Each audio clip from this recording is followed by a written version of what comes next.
Howdy, all you delicious people. I'm here today to review Hellboy 2 The Golden Army. Really Del Toro, really put a ton of effort into this movie. Like, good God. And, they didn't, skip on the fact that it's like, oh, let's just CGI all of this because Del Toro would have said no. Everything would have had to actually have been created, put together, and built and whatever have you to put all of this together. And so bravo for Del Toro putting this movie together this way, because good grief. I think that's the main reason why they wanted to do like a straight up just reboot, just because of I don't. I think they wanted to do a lot of like things cheaper, and I think they wanted to do like a story that just seemed like not like a third film because they didn't want to spend the money for a third film. They just want to spend the money for a Hellboy franchise that they probably could have done for way cheaper. Or just a Hellboy reboot just to get the product back out there with there not being this huge scope that they have to try to beat out of considering this movie exists. Because a lot of people probably would have complained, it's like, hey man, they kind of skipped out on the the Hellboy reboot is a much smaller scale because I think they used a lot more CGI in that. But anyways, so how did I feel about Hellboy 2?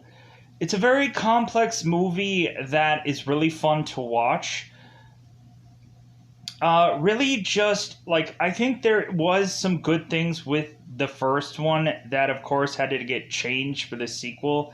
They had to bring in, Johan, I think, who is voiced by Seth MacFarlane, and, kind of keep us in a much more supernatural bubble of things, and not having much of, a human interaction with any number of things. But this time around, we actually do just break the fact that, Hellboy has been in the shadows for such a long time, and really it's just about time for him to just come on out. There's too many photos being taken of him, there's too many videos being done of him. You might as well just put it out there that this Hellboy does exist.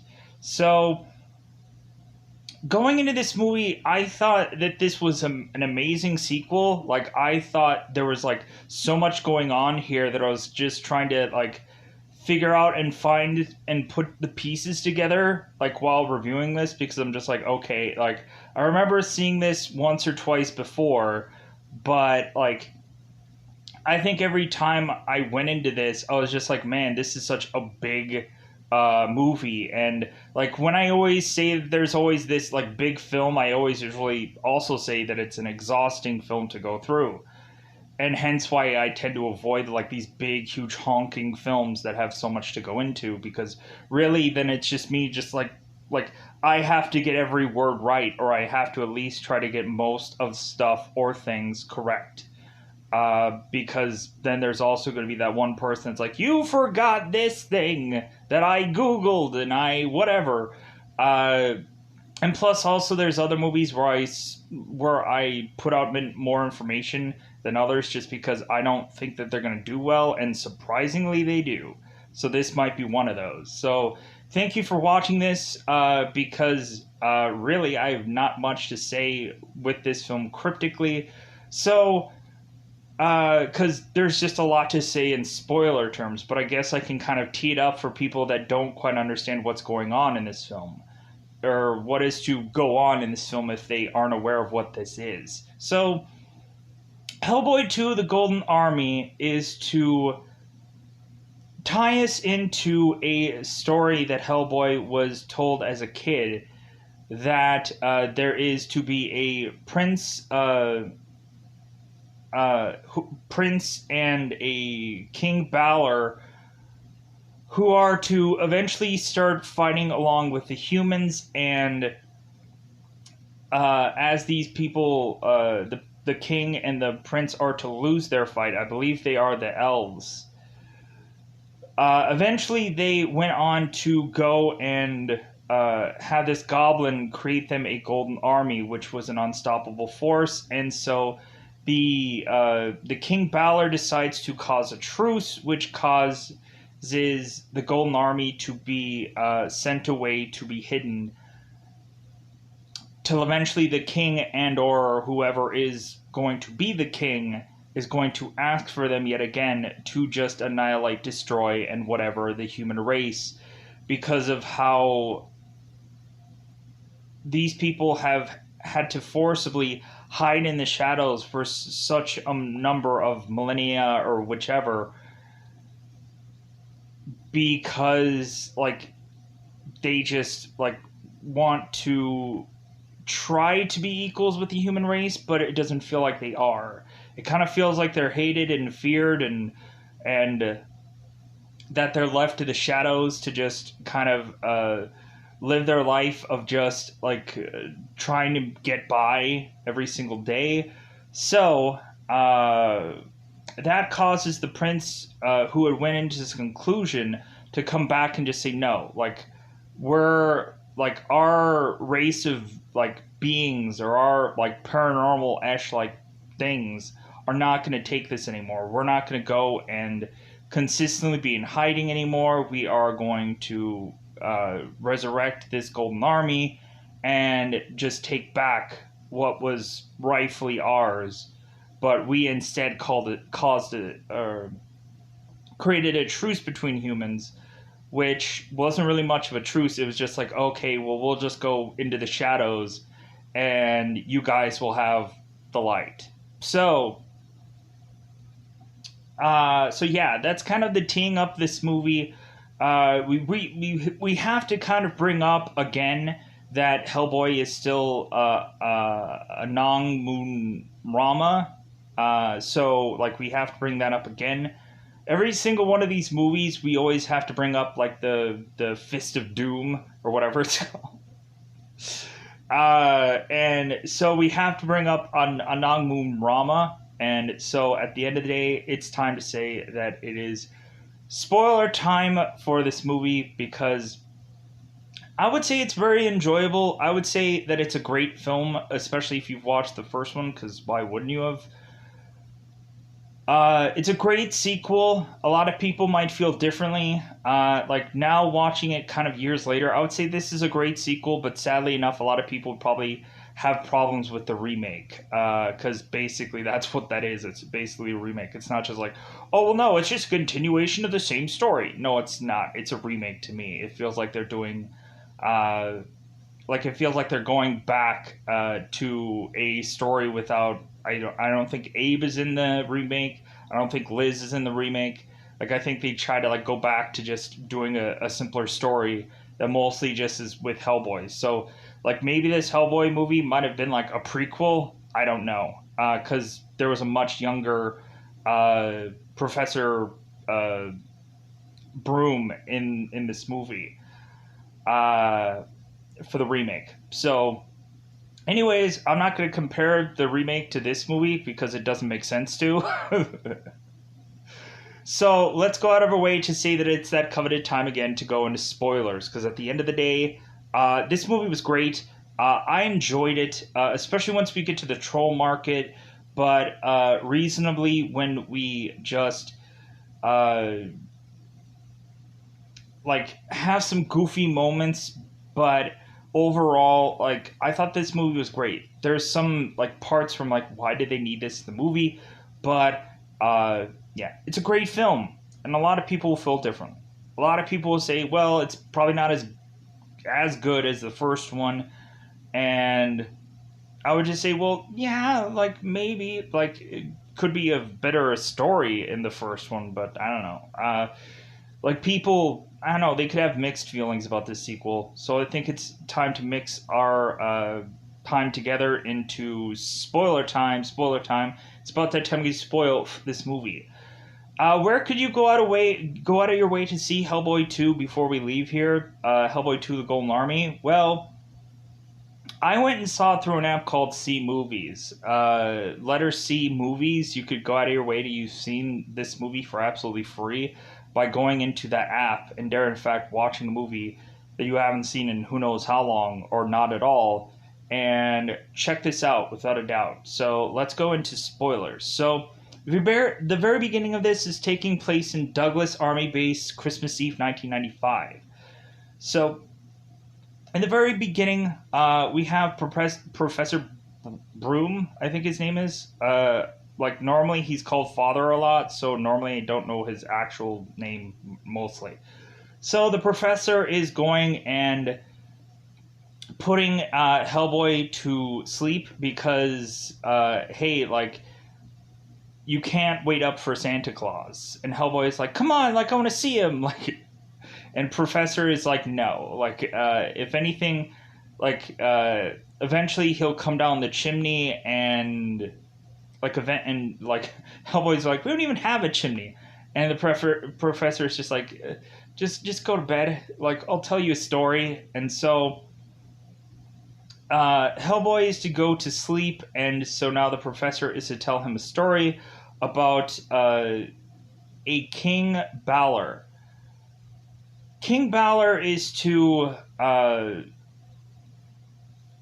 eventually fight a war with the humans, and it seems like the first fight, the humans have won, but then eventually a goblin blacksmith is to come to King Balor and mention that he can put together a indestructible army. And so King Balor is like, okay, that seems pretty cool. So that creates this crown that is to eventually be put on King Balor. So once this golden army is to be put together and annihilates all humans, King Balor is like, oh my god, like we just like this is like wasteless death. And so like the king kind of had had a change of heart about just taking all these humans out, and decided that both this king and the humans would call a truce, which leads the prince to decide that he wants to go into seclusion, because he's just like, you know what, I just don't want to be involved in this anymore. Like the prince just goes off into a time of which that he feels that he will be needed again. And so they went and they took the crown and like broke it down into certain pieces, gave one to the humans, and the princess has one and the king has one piece. So now when eventually the prince is to come back, he is to eventually go and seek out those pieces, because he's going to go and resurrect the Golden Army and wipe out all the human race. So now we fast forward to because like if anything, like Hellboy had mentioned quickly, it's like, oh, that army's indestructible or he ill pronounced indestructible. But yeah, so fast forward into what is to be whatever the heck is present day. And so now we have the prince like practicing with his staff via this subway station. We see him like cut like a drop of water in half and all kinds of cool things. So the prince is to, and I'm going to say the prince a lot until eventually I'll probably get to a name of his, but like I'm going to try to do these fairly quickly so I don't have to ill pronounce every single name in my life. So the prince is to all of a sudden like see Mr. Wink, and so the prince is just like, well, how long have you been there, Mr. Wink? And it's time for us to go to the surface. And the prince is to show us that there are two royal sealed boxes that are to have some creatures inside of it that are to knock around. Eventually, we are to have this box be opened, and I will say exactly what these things are to be when we are to get there. So, transitioning us to Manhattan, to this auction, and So like they're bidding on these pieces. There's all these like really cool art pieces in this auction and whatever. So the very next piece is to be, of course, the royal crown of Beth Mora, which is to supposedly be from a long lost culture. And so that cues Prince Nawada to come on in and just like lost culture. Like, if anything, like our culture is still well alive. Like, because I am Prince Nawada of that lost culture that you speak of. And so all of a sudden, the one auctioneer is to go and have this like I would call it like it looks like a face hugger of sorts. Like it kind of has that kind of thing. I know there might be a technical term for that. Maybe there's like a like some kind of like, but I just call it a face hugger because that's like, it looks like something attaches onto person's face and now they no longer talk. So face hugger. I could be wrong about that. If there's a technical term for it, I didn't Google that far. But anyways, pushing on. So we transition to and we had Prince Nawada who unleashes these royal sealed boxes to, of course, take out every single person at this auction, so that way the Prince Nawada can go and get his one crowned piece. So, moving on. So, we transition to the New Jersey Bureau of Paranormal Facility building. Sure. So, queuing us up is to have Manning starting to walk through the halls, and Manning is to make his way to Abe Sapien, where Abe is to be, of course, swimming, like we saw him in the very beginning of Hellboy, is kind of the same exact spot that we were to see him here.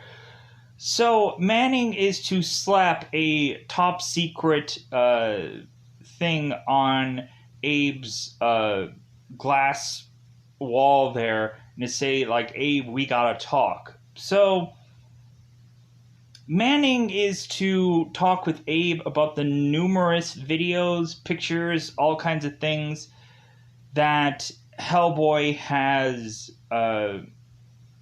like been involved in. How Manning has had to pay numerous people off and it's getting heavily expensive, yada yada yada. Also, Hellboy does have a bullseye of Manning's face on it, and I guess Hellboy is to consistently post that everywhere by the facility, and so it's like, well, sorry. So, transitioning us to having both Liz and Red are kind of having this relationship squabble to the point of Hellboy being thrusted from out of his place, his room. Basically having Liz like fire like starter her ability to, like Liz like basically melts Hellboy through this vault of a door, and because Liz wants her own space, and Hellboy is like, well, I'll move the cats, I'll move some of my stuff, like, because evidently Hellboy is a huge pack rat. There's a bunch of different kind of stuff that he just has all over the place. So, so Liz needs her space. So, if anything, all of a sudden Hellboy is getting the ding dong to say, like, hey, they're playing our song kind of thing, so it's time for us to leave, thank God, because I don't want to argue with Liz anymore. So that transitions us to Hellboy going and talking with Manning, and they are to supposedly go downtown somewhere, which is to be the auction.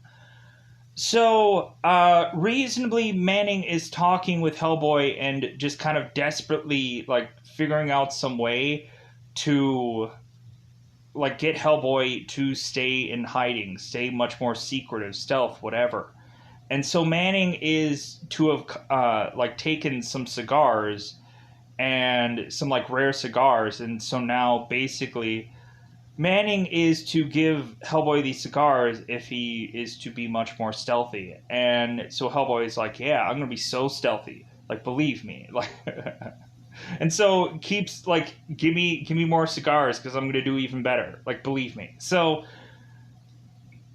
we find out what ended up happening to Myers, that evidently Myers had been sent to Antarctica. Uh, and I'm just kind of like, okay, like, that was just a kind of goofy reason for them trying to get rid of that character. Like, and it also just kind of really sucks to the fact that, like, we built up that this character was going to be so important, and then they just snuffed him out. And they just had to come up with some clever reason why he wasn't in this movie. Like, I think that was like the biggest letdown to me, of just them having to create a way to take Myers out, so that way like Myers wouldn't have probably ended up dead anyways within this movie somewhere, because there was no way for Myers to have probably been able to have fought off any number of things during this film. So they had to come up with some way to get him off of this film somehow. They had to write him off somehow, goofingly.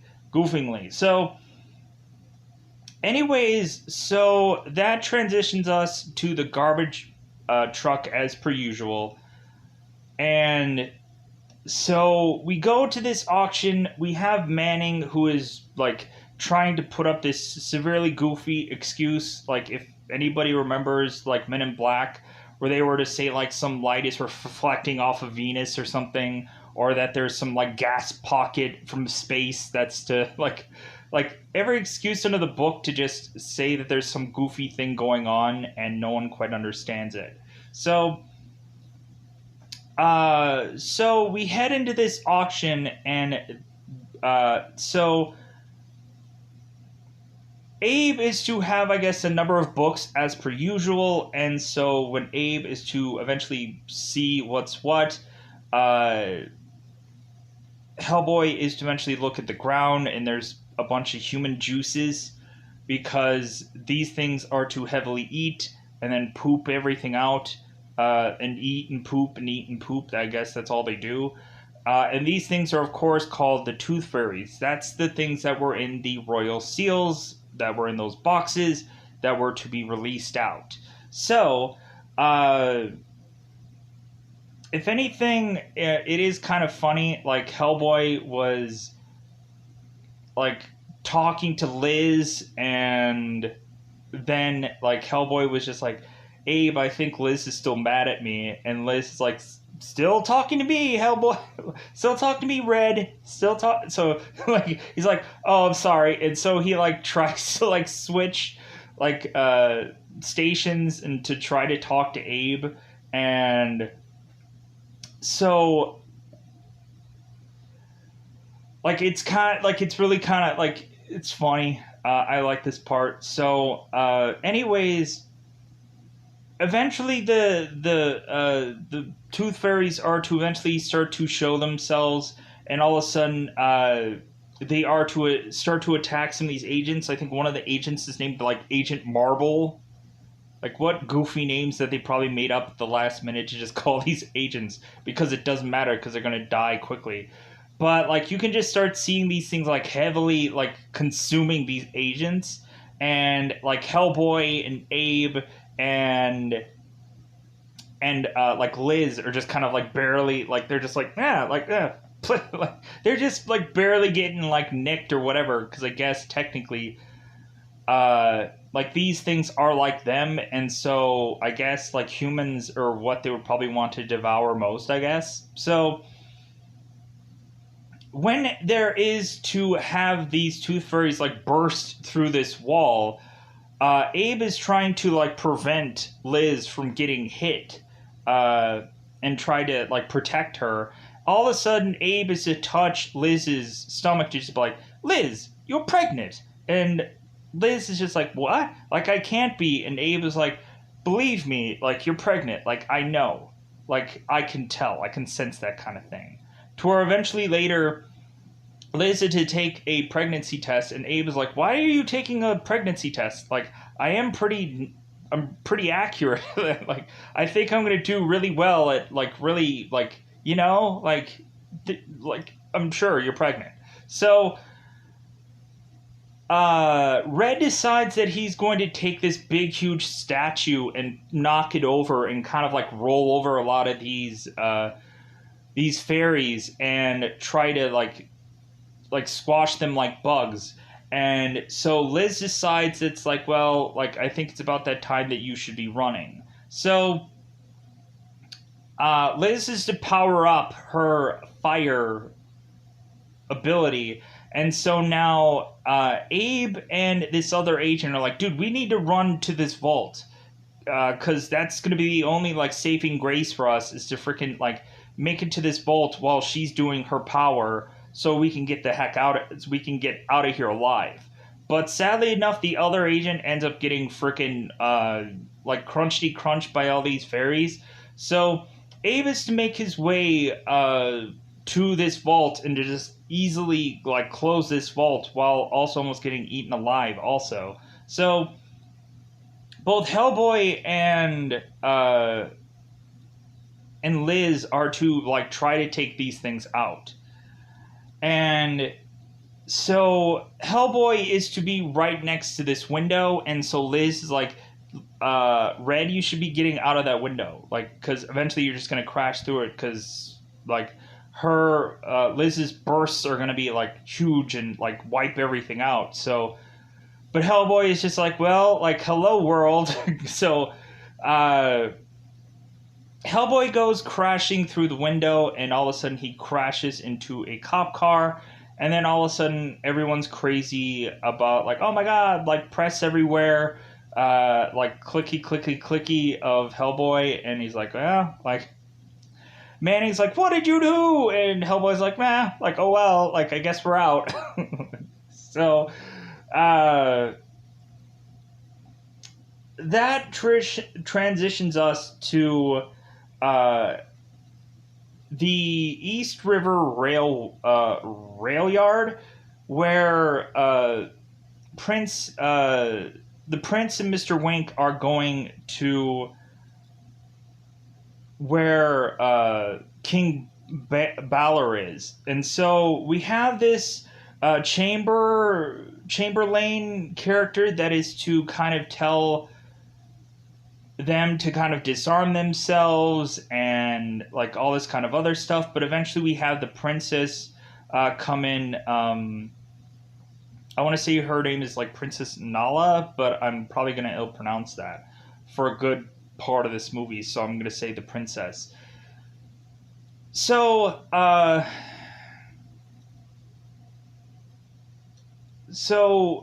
prince is to eventually make his way in to talk with King Balor, but we are to transition to really check and see if Liz is actually pregnant or not. She's actually taking a test, and like I said before, Abe is certified that she is to be the thing with the belly. You know what I'm saying? Getting a bun in the oven. So, Hellboy is watching TV, and evidently Jimmy Kimmel's on there talking about like how funny these characters look, how Abe has a toilet seat on his neck, and so Abe is like, it's a breathing apparatus. So Manning is now just like, you know what, for how bad things are really going, they are going to send us a new agent, a guy named Johann Kraus. I'm probably ill pronouncing that. But anyways, so transition us back with the prince talking with King Balor. So really, of course, the prince is just there to contradict everything that the king is to want. How, like, the prince is saying that they've lived in squalor and in the darkness for too long, that it's time for them to eventually take back what was rightfully theirs, kind of thing. And the king is like, well, like, not, that's not the way that we want to do anything. So I am just going to have to forcibly, like, send you to death, which is like, okay, how is that possible? Because you cannot kill this prince, because then we would also find out that the princess would be get killed equally. And so the prince is even asking the princess, it's like, well, like, do you also feel the same about the king's order? And the princess is like, yes. Like, this, like, you cannot go out there and seek all-out war on the humans because they've done nothing wrong. So, so that ends us having both Prince and Wink, Mr. Wink, fighting out all of the king's men, which eventually just leads to the prince going and killing King Balor, which then turns King Balor into this stone-like thing. He almost looks like a candle or like wax after this whole thing is done. But yeah, like a man made out of wax. It looks so weird. But eventually the prince is to grab the piece from this crown and just be like, well, this is mine. Like, where is the other piece? And because he knows that the princess is to have it, but the princess is to disappear. So, we transition back to showcase Johann Kraus. Which a lot of times Hellboy will call him Fishbowl, and I think Abe a lot of times will be like, hey, I like this guy, because I guess I'm not the ugliest looking one here, I guess. But anyways, so evidently we find out that Johann is to be a specialist of ectoplasmic research, and we are to find out a number of things that also, like, he's to be, like, tied to. Also, we find out that Johann had also worked with the Professor Broom before, like, basically Hellboy's father, to come up with this whole, like, fishbowl of a costume. So, Johann is to arrive, and immediately what he is to do is to go and try to revive a tooth fairy to get information. Like, Hellboy was going to try to use, like, his kind of spell or whatever he's to do with his, like, kind of, like, his thing, but Johann is like, no, like, I'm going to do it my way. So, this fairy is to mention that there was some troll talk and there was a marketplace, and so that leads them to just go, oh, crap. Like, so this thing was, like, basically bought, like, at the troll army, or the troll market, I mean. Troll market, and so that place is severely hard to find. So, if anything, they figured out, like, where the troll market was, but they could never actually figure out how to get in there. But they figured it out that it was underneath a Brooklyn Bridge, because trolls usually hide underneath bridges. So we go to the Brooklyn Bridge, and we have these bizarre glasses that are to be able to see through a number of things. They are to be called the Schultzfentine glasses. The Schuffentine glasses, SCHUFFTI or EIN, the Schultzfentine glasses. Like, that's the one longest word that I probably wouldn't have, like, for the life of me, remember. So that's great. The Schultzfentine glasses. Yeah, everybody's heard of that. There's, like, 3 of them in existence, and, like, yeah, like, all of them have every single one of the pairs, and so now they can just see through everything. So that transitions us to go down this little alley of sorts, or spot of sorts, that is to have them see a creature called a Fraggle Wump. Good God. So, this Wump thing is to eventually go and almost consume a cat. Hellboy wants to save this cat, and Liz is to know that this thing's weakness is to be a canary, and so Liz is going to hand that off to eventually have these people have this canary at this Fraggle Womp's face, so that she'd be like, "Oh no, I'll help you go into the troll market. I'll help you, believe me." So what ends up happening is they get through this meat packing part of this bizarrish room that looks like a meat packing place, which opens up this wall, which is to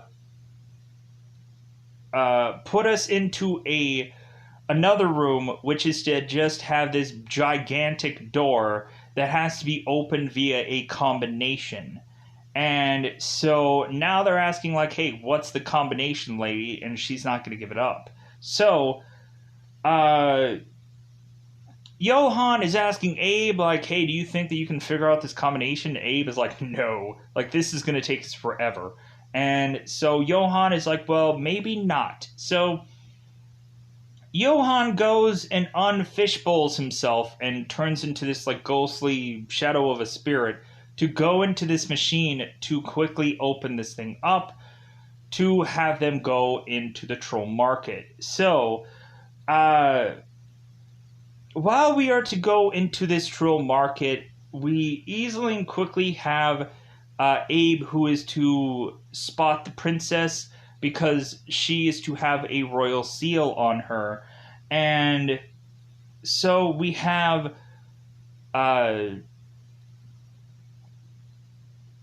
Johan going and questioning some ogre who is to have a tumor supposedly on his chest, which just looks like a baby. This ogre is supposedly getting shaved by some other gigantic creature who ends up getting knocked into the sky by Hellboy at some point. So,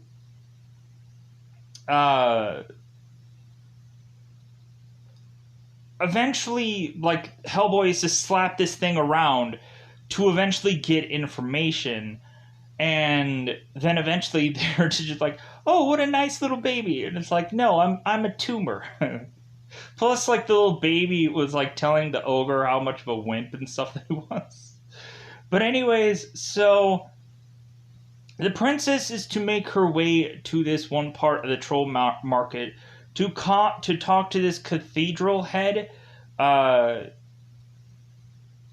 who is to eventually hand her off this scroll that we're going to find out that the actual scroll part is not important, but the cylinder that is to hold the scroll is much more important. I guess luckily she didn't just chuck that away, just what is a scroll? So, that leads to eventually Abe going and finding the princess and just be hey, we found her, we found the princess, good for us, because that'll lead us to the very last piece, which of course she has. So, all of a sudden, we have also Mr. Wink, who is right behind Abe, and so now Abe is telling the princess to run, while supposedly Abe is now going to have to fight Mr. Wink, which I'm good luck with that, buddy. But it seems that Abe is having this huge ability to at least stall this character until Red or Hellboy is to arrive to fire upon this Mr. Wink and kind of hurt his metalish hand. So it ends up that both Hellboy and Mr. Wink are kind of fighting through this troll market. Eventually, Hellboy is to tell Mr. Wink, hey, do not try to fire that hand at me again, because you'll regret it. So, Mr. Wink fires his metal hand off anyways to eventually have his hand getting trapped into this like grinder of a thing. So Mr. Wink is going to get sucked through this grinder and to be crushed and to be killed, to where all of a sudden these little creatures are to have found out that Mr. Wink is to be dead, so they go and tell the prince that Mr. Wink is to be dead. So, that leads us to forcibly have Johann tell the guys, it's like, hey, like, we need to get the heck out of here, because if anything, like, I guess we're not welcome here anymore, kind of thing. Like, we've caused too many problems and whatever in this place, so we're not welcome. So, Hellboy and all the fellas all get out of there to eventually be stopped by Prince Nuada. So, Prince Nuada is to go ahead and just toss out a jumping bean. And Hellboy's like, what the heck is this jumping bean? So, we find out that this jumping bean, I guess when put into water, is to all of a sudden become a last an elemental or a forest god. It's to supposedly be the last of its kind, and so once this thing is to hugely grow out, which is like, this is the most perfect reason for why Hellboy has to be out of the shadows and to be seen by everybody, because there's going to be some huge threats that are going to be happening in town, and so like now like people are going to have to understand why everything is to be seen anyways, because these threats are going to get bigger than what was to happen in the first movie. So Hellboy is like, I'm going to go and get Big Baby. Like, I'm going to go and get this huge gun of a thing that kind of feels like a grenade launcher kind of thing. But I probably don't know the exact term of Big Baby, but like a lot of people would say like, oh, it's a soda, blah, blah, blah, and I'm like, okay, great. Anyways, so while making his way to get to Big Baby, Hellboy is to have Big Baby and also find a human baby just kind of strolling around. So Hellboy is to try to fight off this forest god while also like having a baby with him, with also being Big Baby with him also. So have I said baby enough recently? So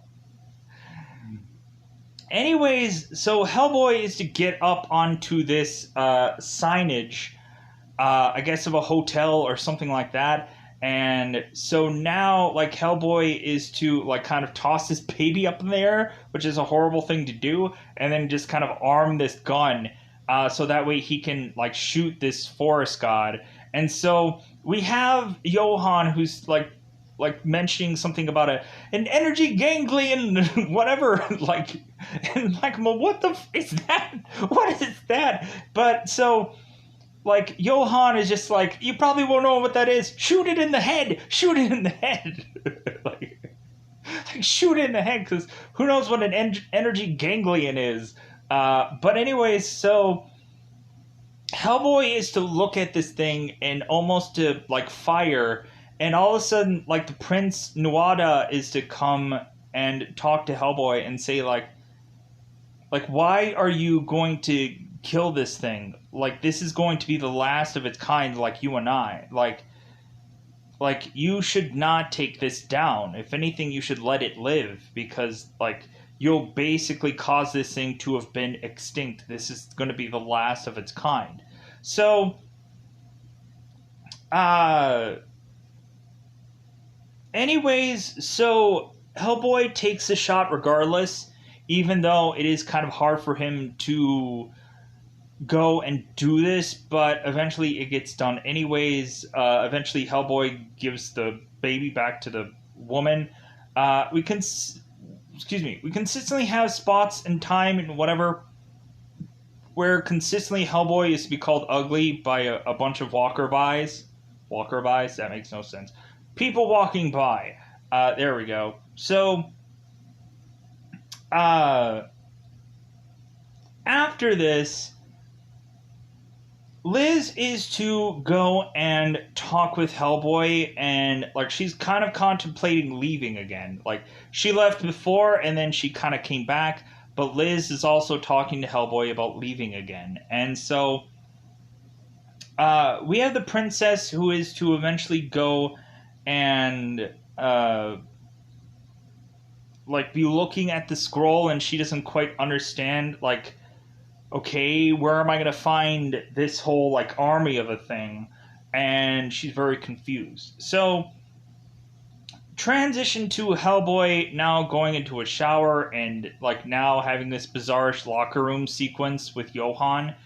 And so Hellboy is now talking to Johann, and Johann is to mention how Hellboy is just awful at his job, and that reasonably Hellboy has a really great has a really big flaw, and Hellboy's like, "What's my flaw?" And so Hellboy is just like, "Well, your temper is your biggest flaw." And so Hellboy is just like, "Oh, okay, well, hi." Hellboy punches Johann in the glass bowl. Johann goes down for the count, which we are to supposedly believe, but instead, Johann just turns into a ghost and starts opening up all of these lockers to smack around Hellboy, till eventually Hellboy is to get hit with one of the like lockers in the head to leave like a head imprint. And so Hellboy is to eventually be down for the count. Johann is to be ghostingly like walking through the da da da da da, like strutting like he beat Godzilla. So that transitions us to eventually making our way to having Abe bizarrely getting like really like sentimental or whichever. Like all of a sudden he is starting to listen to like love ballads, and Hellboy is eventually beer in hand go and like find Abe listening to like Barry Manilow.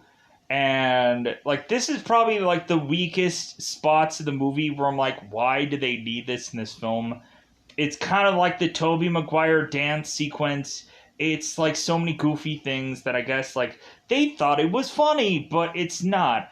Hellboy and Abe are to sing "Can't Smile Without You" by Barry Manilow, and that is to lead us to have both Abe and Hellboy watching over as Liz is asleep. Both of them are drunk. Hellboy is trying to find out like why Liz like is even much more so like upset than she is, like why Liz the way she is currently. And it seems that Abe is very tempted to want to tell Hellboy Liz's secret, but Liz conveniently wakes up at the right time to stop Abe from saying anything that he probably should not, because Liz wants to tell Hellboy herself. So, the princess is to eventually understand that she needs to go and take the cylinder of this map and toss it into this fire, and the prince is to conveniently make his way to this spot as well, because if the princess knows that this spot exists, so does the prince. So you can just see the prince kind of killing a bunch of agents to make his way into this spot, this place, whichever. So, and also the princess is like, yeah, like, you figured it out, that, like, you needed to just burn this place, and so, the princess kind of throws it off on this table to showcase exactly where they are needing to go to get to the location of the Golden Army. And so Liz had been reading this blue book earlier, and so now Prince is just like, well, now all I need is the very last crown piece. Where is it, princess? And here's the thing. So since the princess knew where this location was, so did the prince, and so now the prince is to like know where the crown piece is, but not exactly. So the prince is going through every blue book to try to see if he can find the crown piece, but eventually he gets stopped. So, uh, all right. So the prince is to eventually be spotted by Hellboy and Abe and everybody because sirens are going off. So Hellboy is to make his way to where the prince is, and so he and the prince are going to fight it out. And supposedly, like, Hellboy is just really drunk at this. He's like stumbling around, so he's not at his best. But Hellboy is just like, "Hey, you're gonna fight me with some like staff that has knives or whatever on it. Like, I'm gonna fight you with my 5 finger Marriott. Like, I'm gonna use that." So, of course, we find it out here, and what ends up happening is that the prince ends up breaking off a piece from off of his staff that is to like hit Hellboy in the chest to where if anyone is to try to take it out, the staff piece is just to go further into Hellboy's heart. So they need to go to a specific place to have this removed. They naturally assume that they can just go to the same place where the prince is to forcibly have the prince take it out, but it doesn't exactly work that way. So, uh, because Abe tries to take it out and he fails miserably because he's a miserable failure. Boo hoo hoo! Anyways, pushing on. So,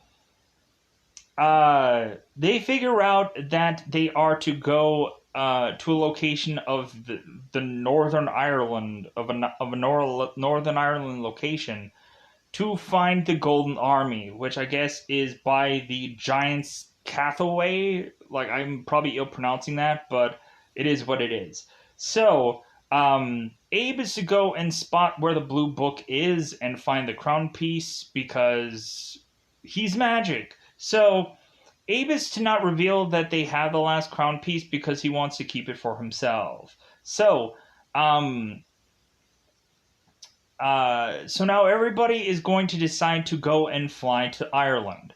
Like Johan is just like, you know what, like, screw protocol. We're gonna go and take this plane. Uh, like Abe or Johan mentions how he lost somebody, and I think it's a woman, and that like they are going to like go and F protocol so that way they can go to Ireland to help out Hellboy. So uh, they go to Ireland and they immediately bump into a goblin master blacksmith. I guess the guy from the story, and so they are to bargain with the piece that is in Hellboy's chest to basically get this piece free. So the goblin is just like, great, like, let's go and I'll take you to the angel of death and she'll remove this piece for you. So they are to all walk through this supposed like decimated city that looks just all like in shambles and whatever. Goblin is like, man, I wish you guys could have been here in this city's heyday, because man, was it great. But now it's just like, now it's just all just like torn apart. Uh, so the guys are to go to a spot where the Angel of Death is to be. And so the Goblin is to bargain with this Angel of Death, and the Angel is like, dude, I've done enough for you already. But the Goblin is like, well, like, you can get the one piece out that I need, and so please just do this for me. And so the Angel of Death is talking to Liz and just be like, well, you do realize that Anang Moonrama is eventually going to destroy the world at some point. You do realize that, right? And so Liz is like, well, yeah, but like I still want him to be alive. Like, there's a reason why he needs to be alive. So, because the Angel of Death is like, well, it's either the world or it's him, and Liz, of course, chooses him. So, the Angel of Death is to take the piece out without, of course, Hellboy dying, And so now the Angel of Death is telling Liz, well, give him a reason to live. Like, tell him the reason he needs to live. Whisper sweet nothings into him, like he whispered sweet nothings into you to bring you back to life in the first movie. So, Liz is to tell, of course, Hellboy that he's to be a father, and that immediately brings Hellboy back to life. He's like, wait a minute, what? Like, I'm going to be a pop-pop? Okay, great. Like, cool. So, uh, that transitions us to having these guys go where the location of the Golden Army is to be. And so the prince is to put together the entire crown piece. And so now Hellboy and all of his gang of people are to try to take down this indestructible army. And so we have Hellboy mentioning at some point industriable my ass. And so because Hellboy and Johann are like trying to tear apart this golden army, and they think that they're doing really well. The numbers are dwindling down, and Johann is to like go from out of his fishbowl body to eventually go into one of the Golden Army members to basically be like Golden Army versus Golden Army, where it's like indestructible versus indestructible. Eventually, like Johann is just going to win for the most point, eventually until he gets stabbed in the back. And so he goes right back into his fishbowl of a costume. So Hellboy is to like try to take these down and like, yeah, like we're freaking nailing this. And all of a sudden what they thought that they were nailing isn't all that quite going on, if you know what I mean. Because all of a sudden, of course, the Golden Army is to resurrect every bit of itself, eventually from one part where Johann was to toss Hellboy an arm. This Golden Army member was to get back his arm and to reattach it. One Golden Army member had lost his head. They re-put it back on, so forth. So,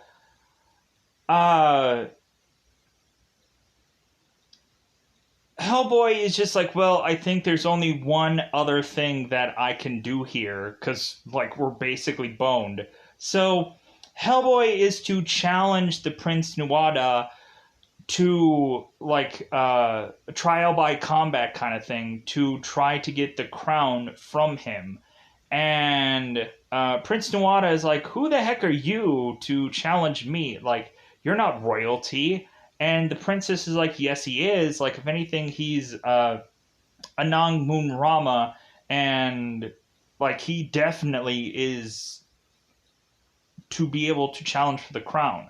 So that leads both Hellboy to fight with the prince, and Hellboy is telling Abe, it's like, I'm not going to kill the prince. Like, I'm gonna like try as much as possible to hold back, buddy, but like I'm gonna need to do something. So, like, here's where we have this, like, really complex, like, gear fighting, which I'm like, how exactly did they pull all of this off without getting anybody freaking hurt? Was all of the gears that were there, were they, like, styrofoam? Like, because there is a lot of spots where I'm just like, dude, somebody got freaking, like, somebody had to get, like freaking squeezed really freaking hard to get through one spot. Or maybe that's just some kind of camera angle to make it look really good. Or maybe, like, there's just a spot where, like with how all that confusion went throughout that whole entire fight, that must have took freaking forever to choreograph. Like, man, how complex all of that was, and how, like, safe they were probably trying to make all of this. Like, man, that must have been very complex. Or either that, or there was just a lot of stunt doubles to be done through a lot of this, and like eventually they just had certain spots where like Ron Perlman was to show up in certain areas and Prince was to show up in certain areas, like for close-up shots, but everything else was done by probably doubles, like I would assume, because holy crap. So eventually Hellboy is to get the upper hand on the prince and to take his staff basically from him, and Hellboy is to basically just say like I win, you live, like suck it, because like I won. And the princesses say like you need to kill me because I cannot stop. I will not stop. And so that is when the princess decides to stab herself in the heart, so that way both the prince and the princess would die. Because what ends up happening is Hellboy is to take the crown and is to walk off, and the prince is to go and want to stab Hellboy to get back the crown, but the princess is to stab herself, which stabs both brother and sister. So Abe is to run off to go and like be with the princess for her last moments, and so nobody is just like waiting after the prince to like, oh yeah, we gotta comfort him as he has died. No, he's the bad guy of this story. So eventually the prince is to kind of make his last ditch efforts to eventually turn into a wax statue himself and fall over into his, because we have to always do, the villain has to like crumble into pieces kind of thing. And so the princess is to turn into some kind of wax statue of herself. A lot of people say consistently, it wasn't wax, it's this specific. Okay, I'm making a joke. It looks like wax to me. It could be. It kind of looks like it. So, anyways, what ends up happening is that, like, Red is just like, man, that power, like, man, we could really use something like this, and surefire enough, they could. But, like, Liz is just like, no. So she takes her power and burns the crown. And so that leads us to the whole entire Golden Army all shutting down and all powering down. But it also seems like, okay, how exactly can all these people get the heck out of there now? Because it seems like the Golden Army is like surrounding every single location for anyone to walk by. So how exactly are they going to make it out of there?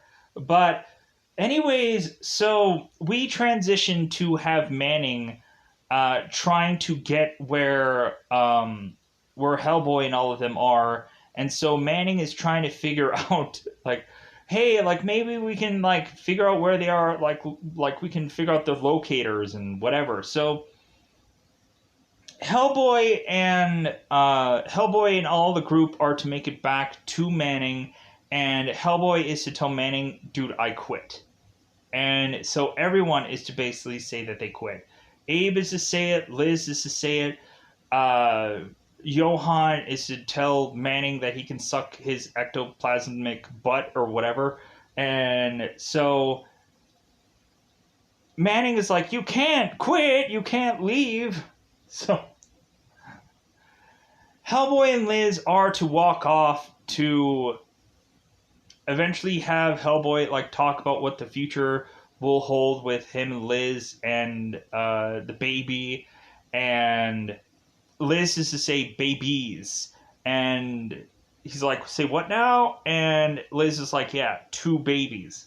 And so Hellboy is like, oh my god, like I'm really gonna be a dad here, like, or I'm gonna have 2 kids. So like that's just the way this movie is to fizzle off, or to finish off with, like, they beat technically the Golden Army.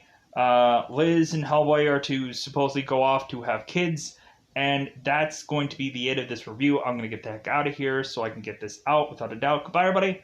Bye, everybody.